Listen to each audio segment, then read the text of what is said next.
Hello everyone, स्वागत है आपका अपने यूट्यूब चैनल एचपी प्रेप में। तो आज हम पीवाईक्यूज़ की थर्ड क्लास करने वाले हैं। इन क्लासेस में हम हिस्ट्री के पीवाईक्यूज़ डिस्कस कर रहे हैं जो एचएस एग्ज़ाम में पूछे गए हैं पहले। तो जैसा कि आपको पता है अब एचएस की नोटिफिकेशन भी आ चुकी है, तो ये क्लासेस हमारे लिए मोस्ट इंपॉर्टेंट हो जाती हैं। तो शुरू करते हैं आज की हमारी क्लास। अगर आपको ये क्लासेस पसंद आ रही हैं तो प्लीज़ वीडियोज़ को लाइक करिए और चैनल को सब्सक्राइब करना मत भूलिए। स्टार्टिंग के जो क्वेश्चन होने वाले हैं उसमें हमने करेक्ट ऑप्शन चूज़ करना है, जैसे हमने लास्ट क्लासेस में किया था। फर्स्ट क्वेश्चन में आपको डेमो दूंगी कि किस तरह से हम ऑप्शंस चूज़ करते हैं, बाकी हम स्टेटमेंट वाइज देखते चलेंगे कि कौन सी स्टेटमेंट करेक्ट है और कौन सी इनकरेक्ट है। तो आज की क्लास का हमारा फर्स्ट क्वेश्चन है और ओवरऑल ये 26 क्वेश्चन है।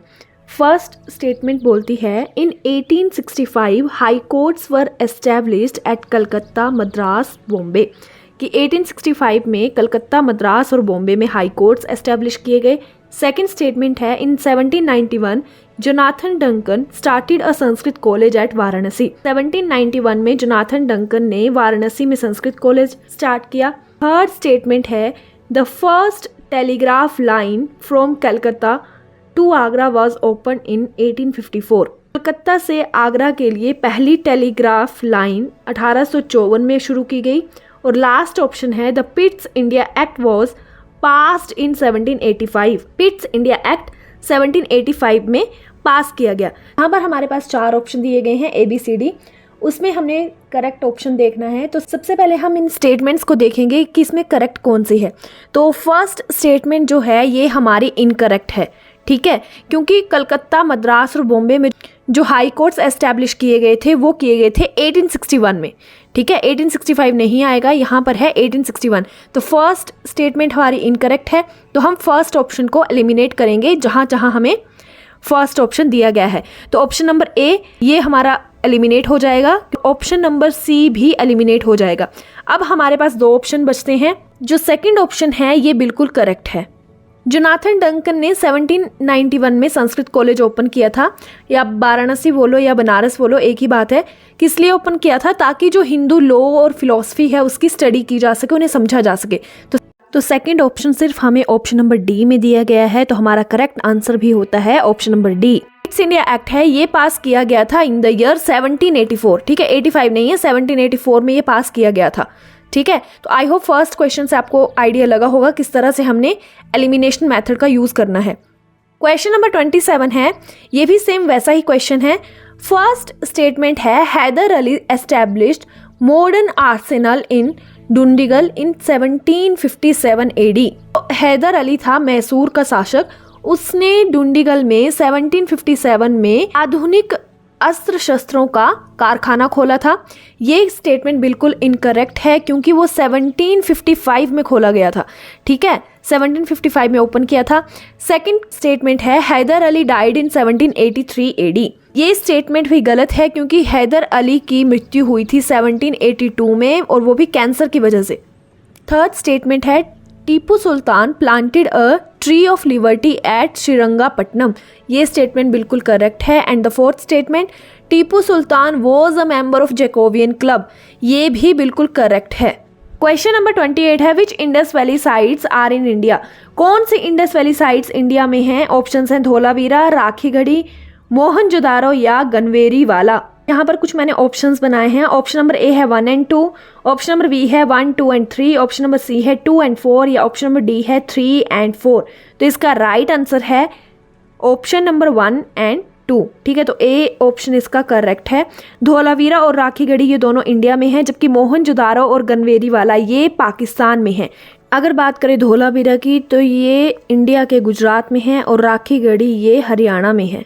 क्वेश्चन नंबर 29 है, मैच लिस्ट 1 विद लिस्ट 2। यहाँ पर हमने करेक्ट पेयर्स मैच करने हैं। सबसे पहले है दिल्ली दरबार। तो दिल्ली दरबार लगा था इन द ईयर 1877 में, ठीक है। नेक्स्ट है सेकंड एंग्लो अफगान वॉर, ये हुई थी 1878 से 1880 के बीच में, तो इसका थर्ड ऑप्शन है। C ऑप्शन है, कूका मूवमेंट स्टार्टेड। कूका मूवमेंट ये पंजाब में स्टार्ट हुआ था। का राइट ऑप्शन है ऑप्शन नंबर 1। और लास्ट है, क्वीन विक्टोरिया डिक्लेयर्ड केसर ए हिंद। तो एक ही ऑप्शन बचता है हमारे पास 1876।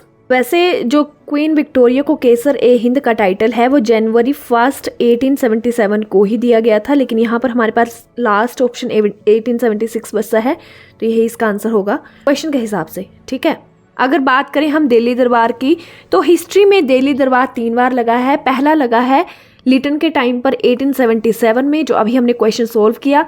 सेकंड लगा है 1903 में कर्जन के टाइम पे, लॉर्ड कर्जन के टाइम पे। और थर्ड लगा है हार्डिंग 2 के टाइम पे इन द ईयर 1911। और 1911 में ही हम ब्रिटिश इंडिया की कैपिटल थी कलकत्ता से न्यू दिल्ली ट्रांसफर की गई थी, तो ये ध्यान रख लेने हैं पॉइंटर्स। क्वेश्चन नंबर 30 है the Airavateshwara temple at Darasuram was built by. Darasuram Tamil Nadu में है। यहाँ का जो ऐरावतेश्वर टेम्पल है वो किसने बनवाया था? ऑप्शंस हैं चोला किंग राजराजा 2, चोला किंग कुलथुंगा 3, चोला किंग प्रांतका 1, चेरा किंग नेदुम पेरलथान। तो इसका राइट आंसर है चोला किंग राजराजा 2। इन्होंने ये टेम्पल बनवाया था। अगर इस टेम्पल के आर्किटेक्चर की बात करें तो ये द्रविडियन स्टाइल में बनाया गया है। 12th सेंचुरी में ये बिल्ड किया गया था और ये लॉर्ड शिवा को डेडिकेटेड है। ठीक, ये जो टेम्पल है ये ग्रेट चोला टेम्पल्स के ट्रायो में इंक्लूडेड है, यानी कि जो 3 ग्रेट चोला टेम्पल्स हैं उनमें से एक हैं। फर्स्ट है बृहदेश्वरा टेम्पल जो कि थंजावुर में है। सेकंड है गंगाई कोंडा चोलेश्वरम टेम्पल जो कि गंगाई कोंडा में है। और थर्ड है ऐरावतेश्वर टेम्पल। ये यूनेस्को की वर्ल्ड हेरिटेज साइट के पार्ट हैं। क्वेश्चन नंबर 31 है which among the following drama और book not written by famous poet Bhasa. Bhasa के द्वारा कौन सी बुक या ड्रामा नहीं लिखा गया है? ऑप्शंस हैं कर्णभरा, उर्भंगा, दूतवाक्या या शिशुपाल वध। तो इसका राइट आंसर है शिशुपाल वध। जो शिशुपाल वध है ये एक संस्कृत पोइट है माघा, उन्होंने 7th 8th सेंचुरी में लिखा था। बाकी जो ये ऊपर के 3 ऑप्शंस हैं ये भाषा नहीं लिखे हैं। अगर बात करें हम भाषा की तो इन्हें फादर ऑफ संस्कृत ड्रामा भी कहा जाता है। इनका एक मोस्ट फेमस वर्क है जिसका नाम है स्वप्न वसावदत्तम। इंग्लिश में उसे द ड्रीम ऑफ बसावदत्ता के नाम से जाना जाता है। ये बहुत ही फेमस प्ले था उनका, जिसमें उदायन नामक एक किंग है और उसकी एक विलव्ड है वसावदत्ता। उनके बारे में स्टोरी बताई गई है। क्वेश्चन नंबर 32 है ऑथर ऑफ तारीक ए राशिदी। तारीक ए राशिदी के ऑथर कौन है? ऑप्शंस हैं अहमद यादगार, मिर्जा हैदर दुगलत, गुलाम हुसैन या शेख रिजकुल्ला मुश्ताक। तो इसका राइट आंसर है मिर्जा हैदर दुगलत। ये मुग़ल एरा के टाइम पर एक पोइट थे। अगर बाबर के कार्यकाल के बारे में कोई इन्फॉर्मेशन चाहिए तो ये मोस्ट पॉपुलर टेक्स्ट था उस टाइम का। क्वेश्चन नंबर 33 है founder of Indian association for the cultivation of science जो कि 1876 में फाउंड की गई थी। इसके फाउंडर कौन है? ऑप्शन है CV रामन, महेंद्र लाल सरकार, फादर लेफोंट या आशुतोष मुखर्जी। तो इसका राइट आंसर है महेंद्र लाल सरकार। इन्होंने इस सोसाइटी को फाउंड किया था। इंडिया का ओल्डेस्ट रिसर्च इंस्टीट्यूट है। क्वेश्चन नंबर 34 है who said Lord Ripon the saviour of India and his rule the beginning of a golden age in India. ये स्टेटमेंट किसने दी थी? ऑप्शंस हैं Florence Nightingale, PF Roberts, Lovat Fraser या Eric Stokes. जिसका right answer है Florence Nightingale.